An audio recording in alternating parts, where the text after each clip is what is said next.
Hey everyone, welcome back to our channel. If you're new here, please subscribe. I'd really love that. If you're returning, how are you today? In today's video, we are going to continue with episode 4 of You Had Everything But Money. A combination of courage and pride, bravery, determination, and hard work helped build rural America, and one of my school teachers had every one of those qualities. Her name was Mrs. J.A. Eckleberry, and she taught in many one-room schools. During the Depression, she lived on Huckleberry Mountain in Logan County, Arkansas, and hiked down a steep 2.5-mile trail each day to her little school. On Monday morning, as she came down the rugged trail, Mrs. Eckleberry saw smoke coming from the school's chimney. Now, who can that be? She asked herself.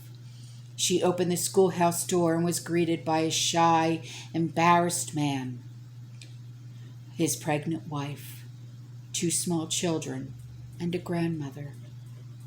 The family members had moved everything they owned into the schoolhouse. Their possessions consisted of an iron bedstead, a cot, a few pots, pans, and dishes, and several pasteboard boxes, all neatly arranged in the back of the room. The man explained that he was out of work and looking for a job. When his family reached the schoolhouse, they couldn't pass up the chance to have a roof over their heads, a floor under their feet, and some warmth from the wood-burning stove. He added that his wife was due to deliver a child soon, and he didn't want her sleeping in the cold, stripped-down car that they had converted into a pickup truck. Mrs. Eckleberry was a compassionate person and assured the man his family would not be turned out into the cold. She did advise him, though, that classes would have to go on. The family promised to cooperate as long as they could stay in the building. The teacher noticed the family had only a meager supply of food, so she brought in turnips and greens and dried beans and peas from her farm to share with them. She also had some spare bedding and clothing at home, so she brought those items to assist the family as well. During the next several weeks, the man continued to look for work. He carried in water for the school and cut and hauled wood from the hillside for the stove, and the grandmother looked for the children outside whenever weather permitted. Meanwhile, classes continued as usual in the front of the room. The husband, wife, and grandmother listened intently as the students recited their lessons. At recess, they asked the teacher questions about history, arithmetic, and stories she had discussed with her pupils. One day, the grandmother said, "My son-in-law would find work soon, but I'm hearing things I've never heard before, and I'm going to hate to leave." One morning, Mrs. Eckleberry arrived for school and saw that the grandmother was preparing to deliver her daughter's baby. The teacher quickly ran back up the trail to meet the students before they reached the school. She told the oldest child to keep the others there until she heard the school bell. Then she went back to the school to help deliver the baby. Mrs. Eckleberry had assisted at birthings many times in the remote Arkansas hills, but this was the first time she turned her school into a maternity ward. The delivery went well, and mother and baby were both fine. By the time the mother was able to travel, her husband had found a job at the sawmill in another community. The family of 6 piled into their old car to move on. We pupils hated to see our baby leave, and a few tears were shed as we waved goodbye. The Depression days were like no other time in history of our nation. The dedicated teacher who walked those mountain trails met and overcame problems that might have defeated someone with less courage and determination. How do I know? She was my mother. One Sunday, we wanted to take our new baby to see her grandma, but we didn't have the 25 cents needed to buy a gallon of gas. We did have hens, though, and 11 eggs. At that time, eggs sold for 25 cents a dozen. So we got all dressed up and then we sat and waited for one of the hens to lay an egg. Finally, one of them cackled. My husband put that egg in with the 11 others, and we took them to the store and exchanged them for a gallon of gas. Off we went to see Grandma. Cora Johns, St. Charles, Missouri. Until the Depression, my life was like a fairy tale. Beautiful parents, beautiful homes, beautiful friends. We lived in a world that satisfied our every whim. I had just enrolled in college and was packing my trunks to leave home for the first time when we received a telegram saying my father's business had collapsed. That moment was a turning point in my life. My mother became ill and I took care of her and our new, much smaller home. I had a lot to learn. I didn't know how to cook, or that dust was an enemy, or how quickly dollar bills could disappear. I learned that I could wear the same dress more than once or twice and that my shoes didn't have to match anything. I found myself beginning to enjoy this new way of life. I not only learned to cook and clean, but found myself with more time to read and sew. Now that I didn't have everything I wanted at the snap of a finger, I appreciated what I had and even learned to save money. Folks were always coming to the back door to sell their wares. Once a man who was selling shoes came by, and Mother realized he was someone she'd known in the old days. He came in for a visit, stayed for dinner, spent the night on our couch. After breakfast the next day, he made himself at home on a cot in the basement. The man who had been our chauffeur was staying in the basement too, and the two men became best friends. Both stayed with us for a long time. The Depression was terrible in some ways, but it taught many Americans a better way to live. We began to not only think more about others, but to help them. The Depression helped me grow up. Junie Dunklin, Sandersville, Georgia. When I was 12 years old, there were several needy families in our town of Leonardo, New Jersey. My friends and I wanted to do something to help. So 7 of us started a club called the Secret Helpers, with one girl's mother, Mrs. Budd, overseeing our projects. We met once a week and paid 10 cents in dues to buy food for the 6 or 7 families we decided to help on a regular basis. Mrs. Budd got soup from a local restaurant and bread from a bakery. When we had a box filled with food, we put it on the porch, ring the doorbell, and then dash out to the car so our identities would remain a secret. 2 of the families had 5 or more children, so we helped them out the most. We heard one of the boys needed shoes, so we found out what size he wore and added those to the box. Mrs. Budd also got permission to use our school's auditorium for a variety program to raise additional money for the food boxes. We sold tickets for 50 cents, and many people donated baked goods for a bake sale we conducted at the same time. We raised between $30 and $40, which was a great amount of money for that time. At Christmas and Thanksgiving, the boxes included an envelope that contained money so those families could buy a turkey or other meat. At Christmas, we put gifts in the food boxes too, usually items like mittens and scarves. The recipients never knew who we were. We identified ourselves only as the Secret Helpers. It was so much fun and so rewarding. Children can help. Tony Johnson, West Sullivan, Maine.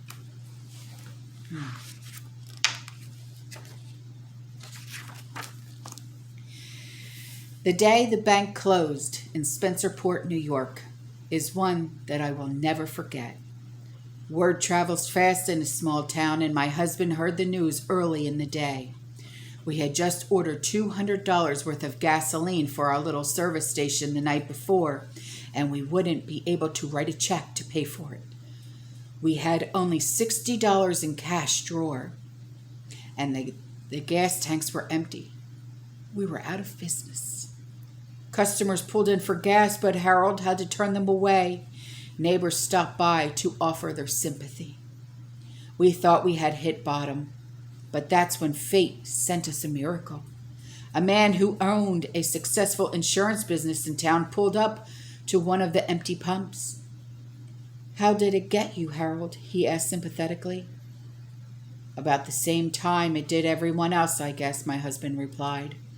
"I've got $60 on hand and $200 of gas ordered. I don't know what to do." To Harold's amazement, the man reached into his pocket and handed him $200.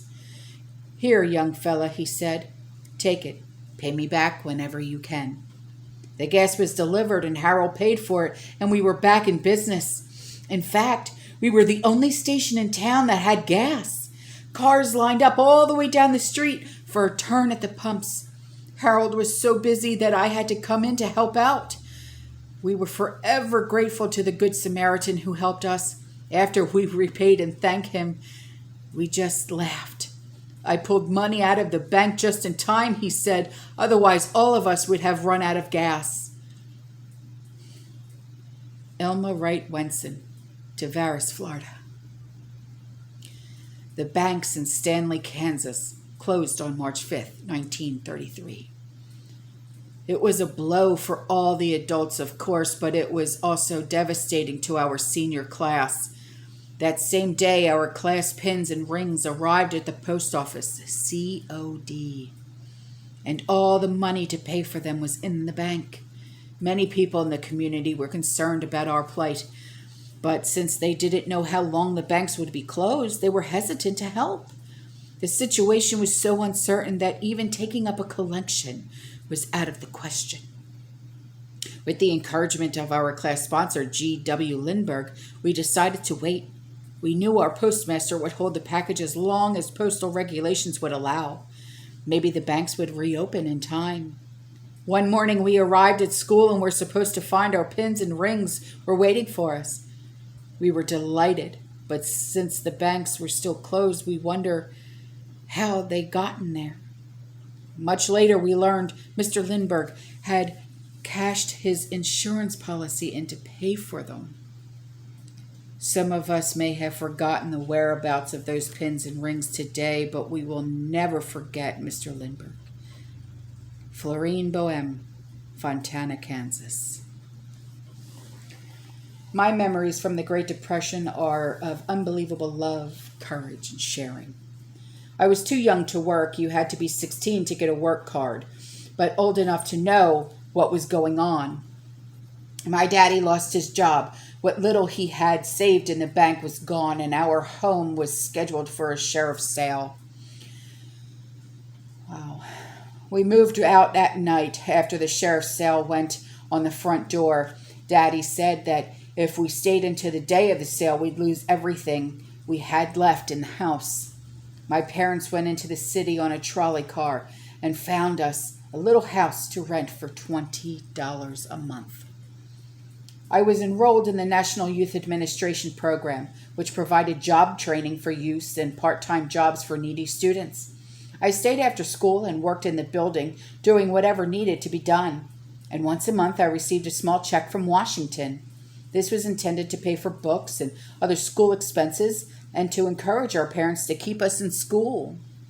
I worked on the NYA through a 4 years of high school. I must have marked thousands of test papers for teachers. I also cleaned rooms and cleaned blackboards, emptied the trash, did filing in the office, you name it, I did it. A neighbor of ours, who was a widow, fed us one night a week during the worst years. Her only daughter had steady work, and they got by fairly well. The menu was always the same: stewed tomatoes over macaroni and cheese, bread, tea, and coffee. No meal ever tasted as great to me as that one. Another neighbor cut down every tree on his property to provide firewood for us and for others during the winter. There was precious little money to buy coal for our furnace. Any coal we did have for the furnace was picked up along the railroad tracks on Sundays. Young and old alike would take a bucket and walk the tracks, looking for pieces that had fallen off the coal cars. I was so proud and happy whenever I filled my own bucket with coal. And let's not forget the little corner grocery stores where everything people needed to survive was chalked on the ice. Most owners kept a little book listing the families to whom they had given food. They gave it freely, not knowing whether they'd ever be repaid. We sometimes had no money to pay for our food either. Once the store owner's wife told me, "Honey, if you're on your way to school and your mother needs bread and you have no money, just go on the landing to the store box and get some." The store box was where the delivery men put their goods early in the morning before the store opened. The wonderful folks who lived through those times were so brave. They made our country what it is today. In 1932, I was treasurer of our senior class in Conshohocken, Pennsylvania. I had put our class funds in a bank that later closed. Our class of 55 had worked hard for 4 long years to save that money because we intended to visit Washington, D.C. for our class trip. When the bank closed, we were heartbroken. Then along came a businessman everyone admired. He owned the local bus company and offered to take the whole class on the trip and pay all of our expenses. I signed over the bank account to him, and we had a marvelous trip. He did get his money back 10 years later. George Reinhardt, Oceanside, New York.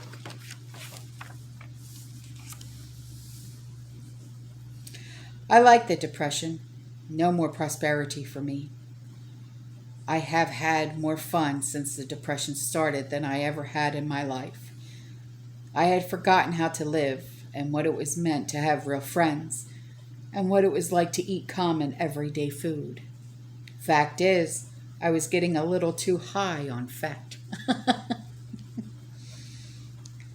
It was great to drop into a store and feel that you could spend an hour or 2 or 3 and even half a day just visiting and not feel that you're wasting valuable time. I like the Depression. I am getting acquainted with my neighbors and following the biblical admonition to love them. Some of them had been living next door to me for 3 years. Now we butcher hogs together. I like the Depression. I haven't been out to a party in 18 months. My wife has dropped all her clubs, and I believe we are falling in love all over again. I'm pretty well satisfied with my wife, and I think I'll keep her. I am feeling better since the Depression. I get more exercise because I walk to town, and a lot of folks who used to drive Cadillacs are walking with me. I like the Depression. I am getting real honest to goodness food now. 3 years ago, we had filet of sole, crab louis, Swiss steak with flour gravy. We had guinea hen and things called gourmet and oriental. Now we eat snow blossom with the button still on it. I like the Depression. 3 years ago, I never had time to go to church. I played checkers or baseball all day on Sunday. Besides, there wasn't a preacher in Texas that could tell me anything. Now I'm going to church regularly and never miss a Sunday.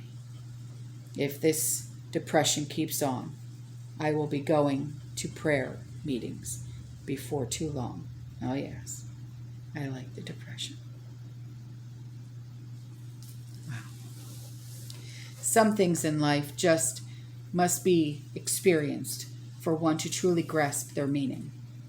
Like the Great Depression, although I was very young at the time, my memories of those years bring more laughter than tears. I remember. It was rare to be able to afford a meal in a restaurant in those days, but when you did go, you always looked for a seat by the window. The proprietor always gave larger portions to the diners with the window seats, so passerbys would think it was a good place to eat. Our father would sometimes take us to the Bronx Zoo, but never on Mondays. That was the only day the zoo charged admission with which was a nickel. Charging admission kept attendance low so the zoo employees could do the cleaning. An Italian family lived downstairs from us, and on Fridays the family's 3 boys went across the street to the pizza shop where they could buy very large pizza for 25 cents. Think about how remarkable that was, feeding 3 boys for a quarter. For adults, most socializing consisted of people visiting one another. Whenever a woman became engaged, for instance, a steady stream of women would visit her house. My mother always baked a cake for such occasions, putting a ring from the dime store inside of it. The girl who got the ring was supposed to be the next one to get married. And finally, I'll never forget a toast to my uncle used to make while holding up his glass of my mother's home brew. May you all live to be 150 years old, and may the last voice you hear be mine. John Ford, Wellesley Hills, Massachusetts. Well, that's all for this video of the Great Depression. I will see you all tomorrow with another episode. I love you. Stay safe, stay positive, keep prepping, and as always, fear less.